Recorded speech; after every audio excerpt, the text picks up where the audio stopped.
मी अनिता राठोड, स्त्री रुग्णालय नांदेड येथील इंचार्ज सिस्टर.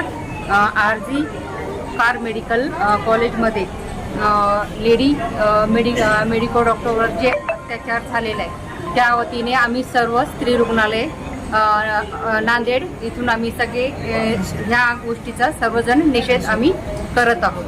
बरं, काय मागणी काय राहील तुमची? जे अत्याचारी आहेत, जे गुन्हेगार आहे त्यांच्यावर कठोर ते लवकरात लवकर कठोर कारवाई करण्यात यावी आणि कठोर कारवाई लगेच व्हायला पाहिजे आणि अशा गुन्हेगारांना फाशीची शिक्षा झालीच पाहिजे आणि व्हायलाच पाहिजे. माझं मत असं आहे की जे काही झालेलं आहे त्याच्यावर तर कठोर कारवाई झालीच पाहिजे तातडीने.